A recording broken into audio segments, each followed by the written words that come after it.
The legacy of legendary trumpeter Clifford Brown.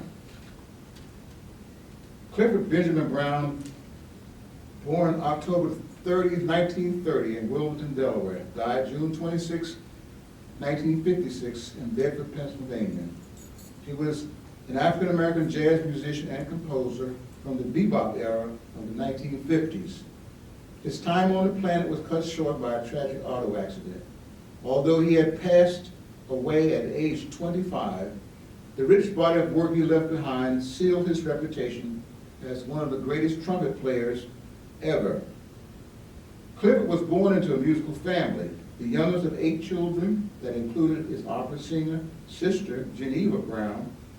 He started playing trumpet at school around age 10. At age 13, his father bought him a trumpet and arranged for him to take private lessons from the famed jazz musician and teacher Robert Boise Lowry in high school. He played with a jazz group that Lowry organized and made several trips to Philadelphia.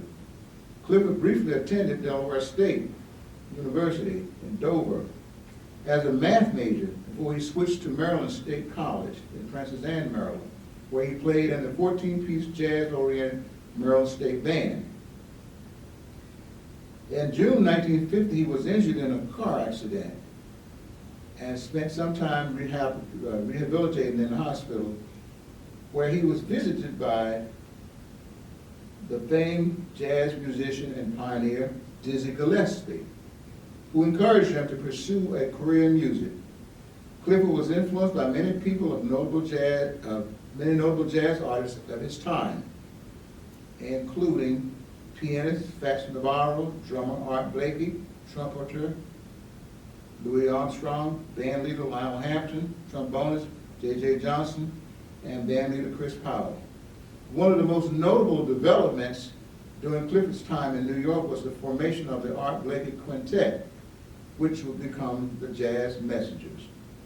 Blakey formed the band with Clifford, Lou Donaldson, Horace Silver, and Curly Russell, and recorded the quintet's first album live at the Birdland Jazz Club in 1952.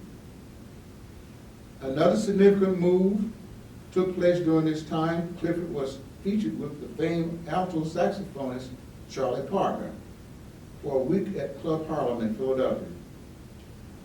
Another young talented figure emerged along with Clifford Brown, Max Roach, the African-American jazz drummer and composer and bebop pioneer from Brooklyn, New York.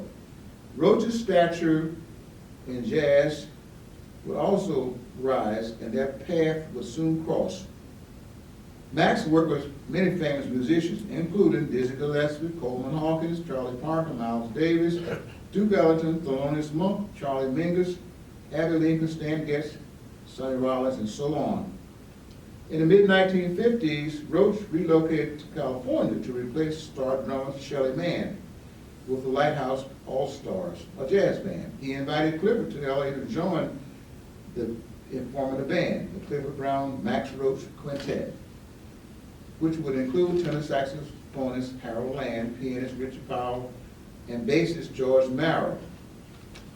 Forming a cohesive group required a lot of stops and starts with personnel to finalize on the final quintet. At an early session of the Brown Roach Quintet, they produced a record called Clifford Brown and Max Roach. Many of the things that I've just mentioned are highlighted on the display board, and they're there for your enjoyment.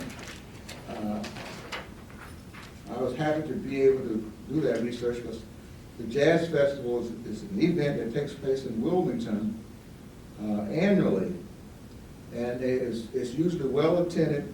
It has been noted that this type of jazz festival was one of the largest of its kind on the East Coast.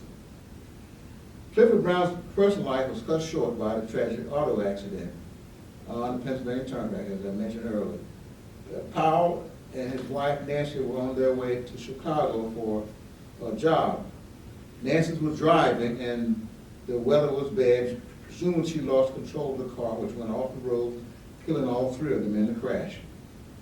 Clifford was happily married to Emma Lou Anderson in Los Angeles in 1954. Sorrowfully, 2 years later, she was a widow. Clifford was a marvelous person and impacted all he contacted through his craft and dedication to his music.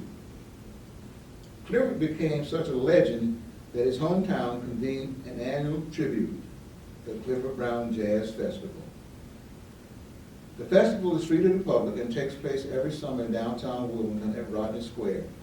The first festival was held in June 1989, and it ran for 5 days. It was organized by Tina Betts, Cultural Affairs Director for Wilmington. She's been doing this for over 30 years, and she's still at the helm.